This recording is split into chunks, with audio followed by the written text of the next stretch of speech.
dangu serang acara matuh dongeng enteng pangbeberah mana. Mang Jaya sapara kanca bade neraskeun hanca dongeng nu katunda. Ieu dongeng karangan Koswara.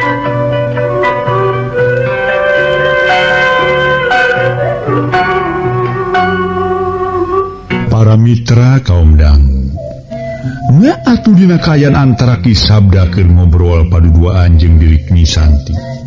Alias Nyi Inah aya seor teh harita luhureun manehna ayangin ngadak-ngadak nyaor pohara tarikna. Ki Sabda gancang nyekla Nyi Inah bari tuluy mundur dua lengkah ka tukang. Paneteup manco babarengan harita para mitra. Kaluhur breh ka harita luhureun manehna palabah angin ngaguruh ka tempo haseup kanal ngalayang. Beuki lila beuki hanap eta haseup jeli ka hanap ngeupeleg-peg hareupeun Nyi Inah jeung Ki Sabda. Ki Sabda gancang ngagorowok tarik bari panon neuteub mencerong ka gulungan haseup kanal nu ngapeleg-peg hareupeunana. Saha anika ha? Gancang geurane moan. Nyi Inah teu ngomong naon-naon tibang mencerong seukeut neuteub kana gulungan haseup kanal nu katempo make jeung oyag-oyagan sagala rupa. Les haseup kana leungit breh salin wujud. Tetela jadi wujud dua makhluk pikasieun. Kangjeng Raja Prabu Cakrasena jeung diri Nyi Mas Centring Keling dina maksud rek ka puncak pasir Pansamoja. Dina lumampahna harita kakara tepi ka patempatan eta tepung jeung Ki Sabda katut Nyi Inah.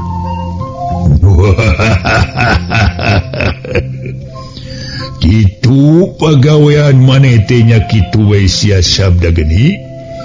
Ngadon bobogohan sia jeung bangsa manusia. Sabda anika ulah rek mumpang ka diri kula. Ayeuna kene anika geura balik ka nagara gancang geura balik.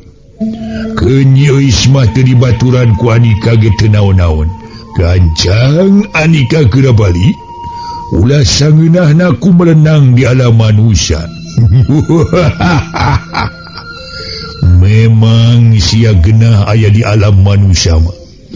Lantaran mojangna gareulis maranis. Puguh sia asa dikunclungkeun di kebon kembang deuleu. Atuh dihasupkeun kana sagara tarate. Ngeunah sia deuleu. Aduh. Dibere pancen pikeun ngajaga kalah kasia bobogohan jeung umat manusia. Si badua sia teu goblok cecengos deuleu. Pokna Kangjeng Raja Prabu Cakrasena siga nu amak nakar nempo kaki Sabda nu keur ngobrol jeung Nyi Inah. Para mitra anu mulya, memang para wargi atuh harita ge Nyi Mas Centring Keling nyarita. Bener Sabda. Koreng gawe sia mah hirup teh deuleu. Ngadon bobogohan jeung awewe, gancang balik sia. Ulah ngeunah-ngeunah aya di alam manusia. Gancang balik sia. Nyi Mas Centring Keling saruana jeung Kangjeng Raja Prabu Cakrasena nitah mulang kaki Sabda ka alam siluman nitah ka nagri Buana Lila. Kangjeng Raja, nya kitu deui Nyi Mas Centring Keling. Kuring betah keneh di alam manusia tur muga Kangjeng Raja jeung Nyi Mas ulah beroba nyarek. Antep diri kuring lumampah, kuring geus mung babarengan jeung aranjeun. Diri kuring mung kumaha ulah jeung aranjeun. Gancang tinggalkeun diri kuring. Gancang. Ki Sabda nema bari jeung terus terang ngebrehkeun ka ayan hate yen manehna mung balik deui ka alam siluman. Mung manehanana nyaeta jadi bujangna raja teh. Wei Sabda, mun maneh bogo ka eta ambewe gancang bawa ka alam siluman heukiwin diri tuku sia deuleu. Sangek keulaanan diri kuring kudu jadi pangeusi alam siluman. Harita aing kuring teu daek barek nama ge jeung sahan daek jadi pangeusi alam siluman marina ge. Si Sabda wae mungeun komo kuring manusia. Ceuk Nyi Inah pohara amakeunana gancang manehna bener-bener mun bener-bener dirina geus siap mah aya asa taya salahna mun manehna ngaku ke Nyi Inah terus terang tapi manehna mikir tacan waktuna pikeun terus terang mun cita-cita manehna tacan laksana tacan kahontal. Mah urang teraskeun para mitra anu mulia Nyimas centring keling pohara amakeunana ka nyiina manehna molotot teu ngicep-ngicep hatena hayang geus apa nah saha sanyana diri nyiina nu ngaku ngaran Santi tapi tetep poekeun henteu bisa nganyahoankeun ngan gancang Nyimas centring keling ngagorowo ka Ki Sabda. Sabda gancang si agar kasih ulah diceklaan wae ku diri maneh si Santi teh deuleu. Rek dikumahakeun ku anjeun. Dipodaran ku aing. Moal bisa najan kumaha moal bisa satungtung si Sabda hirup keneh. Moal anu bisa ngaganggu ka panutan kuring. Nyi Santi nu sakieu geulisna geulis kawanti-wanti endah kabina-bina lir ibarat putri turun ti kahyangan. Kurang ajar kitu Kakang jelema anu geus kaceko ku cinta mah kurasa bogoh mah. Datai kotok biasa coklat cenah kitu. Ta mode eta ta si Sabda si kasabelan. Teu nanaon maneh ayeuna. Memang meunang hirup manjang heula. Sabda ngan kami rek tumanya. Nah maneh geus bisa manggih Hanjang Darta? Sabenerna mah kami can papanggih. Can manggih Hanjang Darta ngan mun keukeuh panasaran kuring mere nyaho. Yen Jang Darta ayeuna geus aya di pamatuan anjeun centri. Ki Sabda sangeunahna ngomong padahal maksudna hayang ngalejokeun diri Nyimas centring keling. Pohara ngagebegna pacampur jeung atoh pikeun diri Nyimas centring keling. Barang ngadenge jawaban ti diri Ki Sabda. Saperti harita nu matak srog maju dua lengkah geus kitu pok tumanya. Bener Jang Darta geus aya di padumukan kuring di Guha Baru Widoyong di Pasir Caringin nya? Bener manehna geus diadelkeun deui ku nu balingna ngan bisi teu percaya maju we buktikeun geura teang ka ditu. Ayeuna ku aing rek dibuktikeun sia. Res Nyimas centring keling Kakang jeung Raja Prabu Cakrasena baripok. Kakang bayahna Rai moal teras nyarengan ka diri Kakang. Rai rek mulang heula ka pamatuan Rai. Sono hayang geura tepang jeung Kakang Darta anu kasep ngalempereng koneng. Belesat Nyimas centring keling harita keneh ngablesat. Kacuman tarasa kedeung geus eueuh ti hareupeun Kangjeng Raja Prabu Cakrasena jeung Ki Sabda katilu nyiina alias Nyi Santi. Saditinggalkeunana ku Nyimas centring keling pok wae Kangjeng Raja Prabu Cakrasena cumarita ditujukeun ka dirina Ki Sabda geuning. Sabda, sakali deui kula miharep supaya adika gancang mulang ka nagara. Supaya adika mulang ka alam siluman. Teu bisa ka Kangjeng Raja najan kumaha kuring mah mung pikeun mulang deui ka nagara teh. Mung pikeun mulang deui ka alam siluman teh pagawean di ditu mah. Mending di alam manusia loba pisan pagawean. Wah, hayang di proyek mana bisa. Sedang di alam siluman, alah tempat sacangkewok hese neangan mapakasaban teh. Ai di dieu mah di alam manusia, wah sagala rupa bisa dipigawe. Kuring mah geus betah di alam manusia ye. Kuring mah hayang keneh babarengan jeung silih belaan jeung Nyi Santi. Ku kituna muga Kangjeng Raja teu maksa pikeun kuring pipisahan jeung Nyi Santi. Nu ku kuring dipicinta beurang jeung peuting, ceuk paribasana beurang kapicangcam peuting kapieling. Ngalangkang aya dina kongkolak mata. Tema Ki Sabda keukeuh peuteukeuh mung mulang deui ka alam siluman. Wei Sabda, anika urang rek ngalawan kana permaksudan jeung parentah ti kula, heuh? Najan kumaha anika bangsa lain bangsa manusia. Lain bangsa manusia, najan kumaha anika teh bawahan kula. Sakuduna sapantesna sawajibna anika nurut kana kahayang jeung parentah ti kula. Kangjeng Raja, salila ieu diri kuring tara mumpang kasakur pancen jeung tugas ti Kangjeng Raja. Tara ngalawan ka Kangjeng Raja tapi keur ayeuna mah muga Kangjeng Raja ngidinan ka diri kuring pikeun maturan heula Nyi Santi. Muga ngidinan keur kuring kumelenang di alam manusia. Marengan Nyi Santi lantaran diri kuring poharami cinta, poharami kahayangna ka diri Nyi Santi. Oh, jadi kitu? Nya teu nanaon ari anjeun maksa mah prak geura babarengan heula jeung Nyi Santi. Ngan sanyana aranjeun rek kamarana pangna araya di dieu. tungtung na Kangjeng Raja ngidinan kaki sabda pikeun babarengan heula jeung pihak Nyi Santi ngomong dipungkas kunanyakeun reka mana peda papangi di setengahing perjalanan nu katempo sigarek init-init aja lain deui ngarasa sugema jeung ngarasa bungahna para wargi keur diri Ki Sabda barang ngadenge omongan Kangjeng Raja siluman Prabu Cakrasena nu ngidinan ka manehna pikeun babarengan jeung Nyi Santi gancang manehna nganuhunkeun bari nyemah bangun hormat nakar nun Kangjeng Raja hatur nuhun kana kasayan salira kaula nuhun hatur nuhun ku ayeuna jisim abdi diizinan saheulaanan kanggo nyarengan Nyi Santi sasarengan hirup di alam manusia nu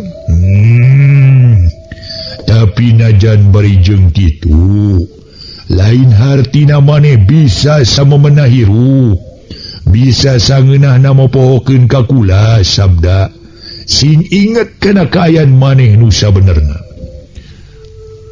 kantengan jisim abdi salamina baris emut kana kaayaan jisim abdi yen abdi teh papati salira nu salamina kedah tuhu sareng tumut kana sagarupi tugas kaula nu cing jawab heula reka marana maneh araya di ieu babarengan jeung Nyi Santi malik deui omongan anu tadi Kangjeng Raja nanyakeun permaksudan Ki Sabda jeung Nyi Santi pangna harita tepung di eta patempatan nu jauh ti Pasir Samoja ngaso heula para wargi sadaya ngaso heula ngaso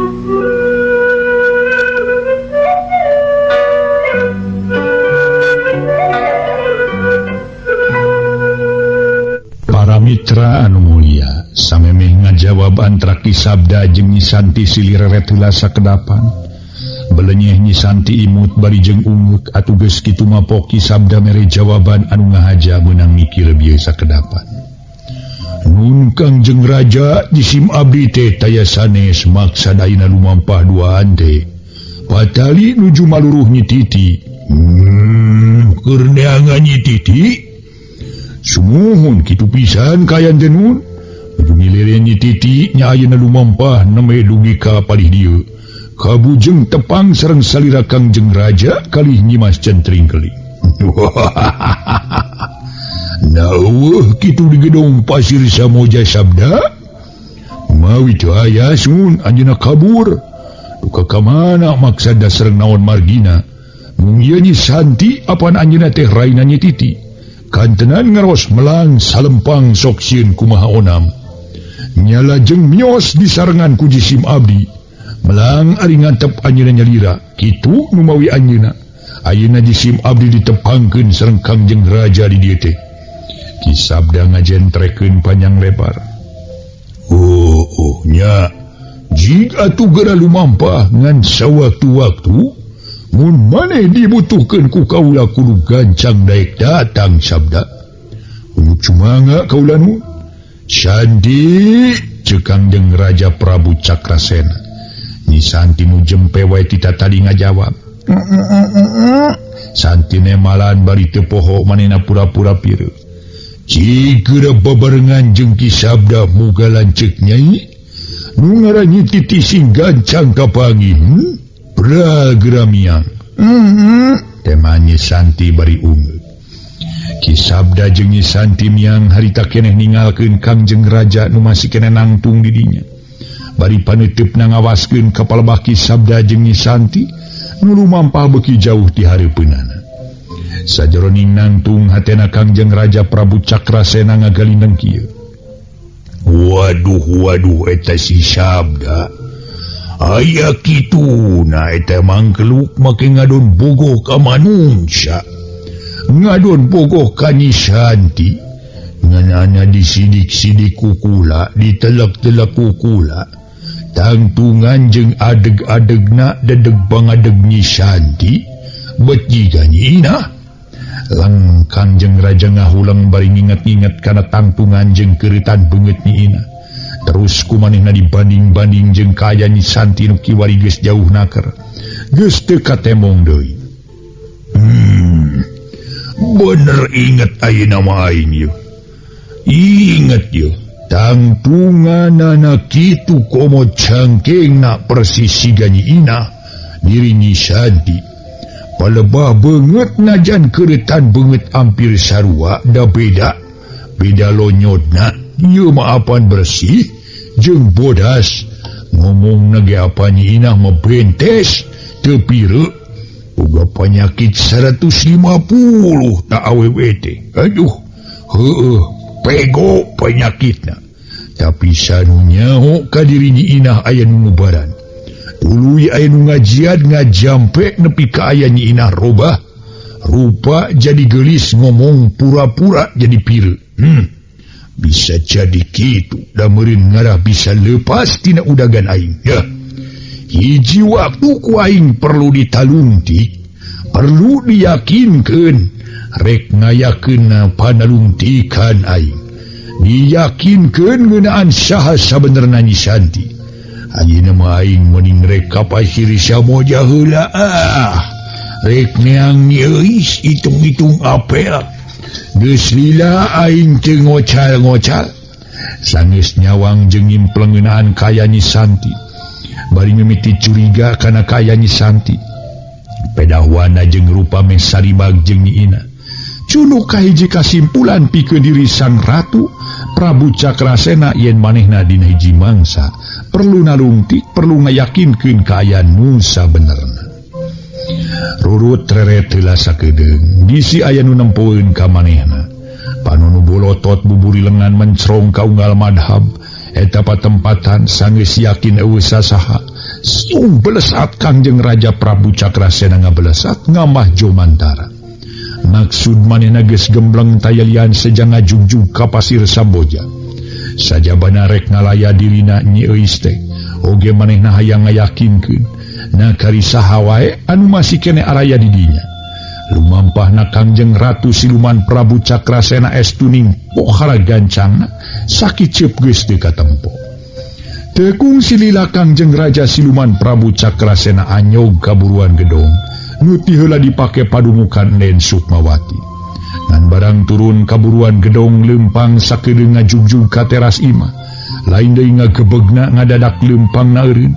Panon bolotot mencrong kana tangtungan hiji monyet gede nu aya di eta teras sarua harita ge monyet teh mencrong males neuteup ka manehna. Ngajanteng salila-lila diri Kangjeng Raja Prabu Cakrasena bari hatena ngarasa teu ngarti pedah aya di dinya aya tangtungan monyet gede siga monyet manahna. Bari katempo siga nu ngarti manehna ge ngarasa yakin yen eta monyet lain sa monyet-monyetna, lain monyet biasa siga-siga para mitra, lain monyet samanea, beda teuteupannana, beda pencrongna. Ngaso heula para wargi aya monyet samanea. Komo mun dua manea ada ieu mah. Neme samanea tos kitu para wargi mah atuh. Samanea. Tuh, samanea. Mangga ngaso.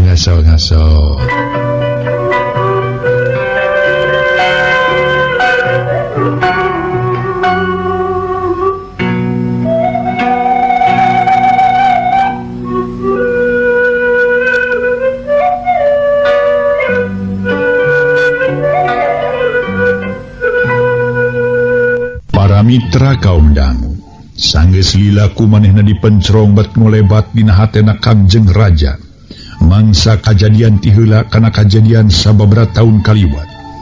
Ayeuna manehna asa ingeti, asa apal ka eta monyet tungtungna mah manehna iatna taki-taki bisi eta monyet hayang ngulangkeun ka nyeri, hayang ngulangkeun ka tugenah ka dirina nu antukna Kangjeng Raja nangtung sukuna lir dipatok pageuh lir nu dipaseuk kana tanah.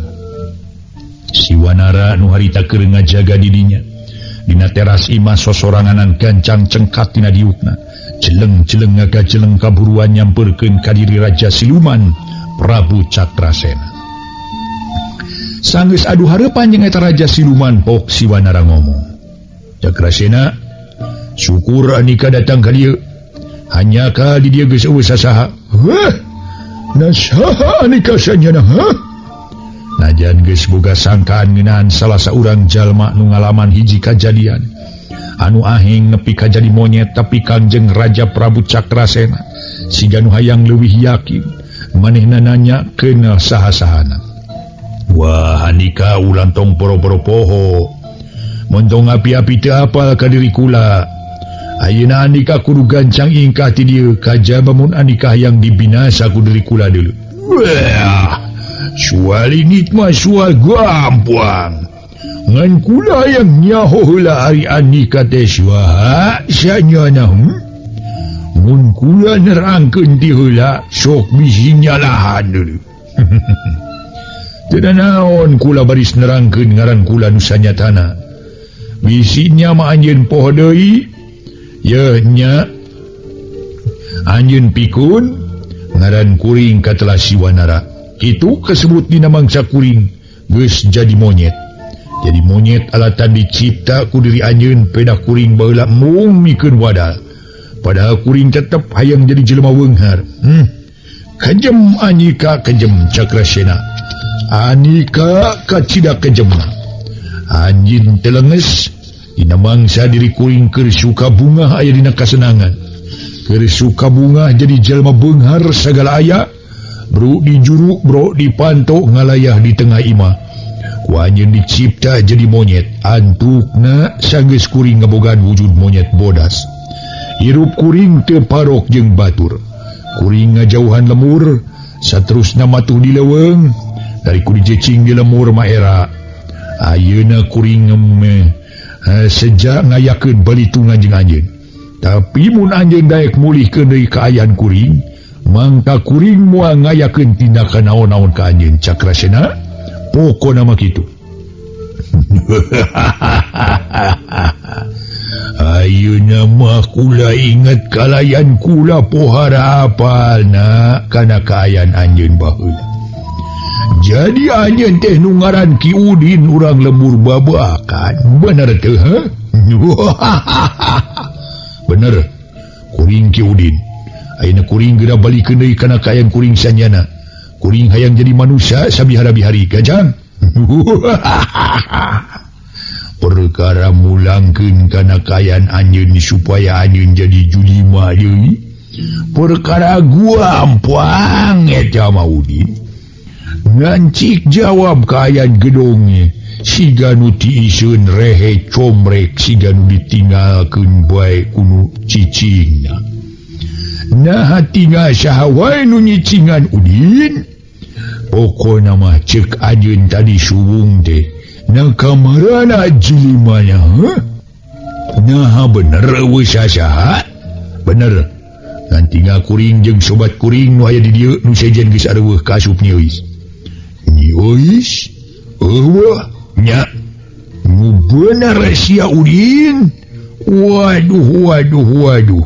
Nah sia teu mawa mobil Impala euy.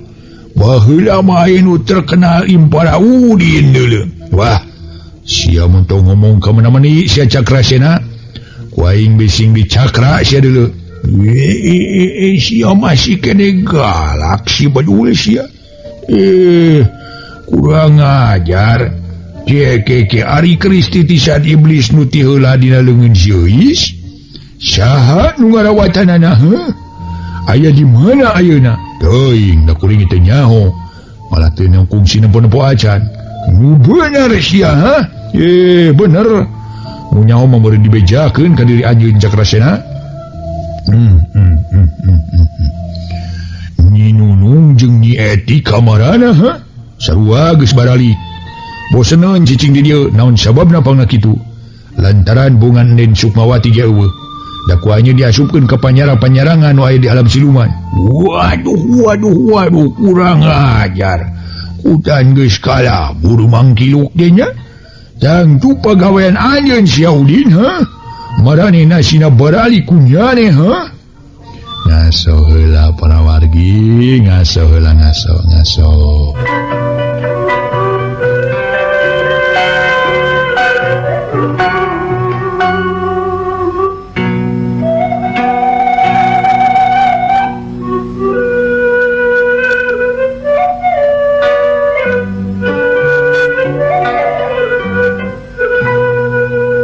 Para mitra kaum dangu, harita para wargi sadaya si Udin ditanya urusan. kalaburna nyinunung jeung Nyi Eti atuh tuluy ngajawab, bener pagawean kuring jeung pagawean sobat kuring. Hehehe nu macak anjeun leuwih hade balik deui eueuh hartina lila aya di dieu. Ngan meme anjeun balik kuring merenih sangkan anjeun daek nyageurkeun kaya diri kuring. Kuring hayang jadi manusia sabihara-bihari. Waduh sebutkeun Sia Udin. Sebutkeun ka diri kula geura bejakeun saha sobat anjeun nu masih kene aya di dieu. Nu aya di jero gedong gancang bejakeun saha. Pangulu panasarana kerekam jeung Raja Prabu Cakrasena nanyakeun ngeunaan sahasana nu disebut sobatku dirina monyet bodas nu tetela ngaran aslina mah Ki Udin. Siwanara bodas harita seuri nya kakak bangunan sugumanaker sareng-seng namanehna ngadenge pananya ti Kangjeng Raja Prabu Cakrasena. Asana teu perlu nyaho sia lantaran moal aya gunana. Eueuh hartina nu penting lamun aya naon-naon kaasup mun di dieu aya riributan nya bagian kuring nu kudu mereskeunana. Ku kituna mun anjeun milih riributan seug sang hareupan diri kuring nu katelah Siwanara bodas. Kurang ajar sia. Bener-bener ngajuago sia hirup Sia Udin. Nyanyi kira aing rek sieun ku sia sakadar monyet kajajadet. Kehulaanan dulu kehulaanan mun aing kudu sieun ku pandar sia mah. Prabu Cakrasena ngadon seuri lelengakan bari bangun ngangap eueuh kabisa ngangap hanap ka diri Ki Udin alias Siwanara bodas. Peng sing seueuh seseurianana atuh sia. Pek sing seueuh lelengakan sakedeung deui sia teh baris narima wawalas ti diri aing sia deuleu. Urang ngajar tarima serangan ti aing sia. War tina dua leungeun Prabu Cakrasena harita. Nu didorongkeun ka hareup kaluar seuneu ngakebur hurung meninguntag-nguntag war eta seuneu harita keneh ngajojo kane waruga Siwanara bodas. Tapi Siwanara bodas ngaran asli Udin teu cicingeun. Manehna rikat ngincet miceun serangan anu gaib jeleng naga jeleng kaluhur antukna des celegur sora serangan seuneu ciciptaan Prabu Cakrasena keuna kana tangkal kainu aya di buruan eta gedong celegur hurung. Prabu Cakrasena ngarasa keheuleun ku ayeuna serangan ti manehna bet disingkahan ku Siwanara bodas nu matak gancang ngirimkeun angin ciciptaan pohara tarikna. Wer tina dua leungeun Prabu Cakrasena aya angin nu tarikna gelebung nebak kana awakna Siwanara bodas. Waktos nasib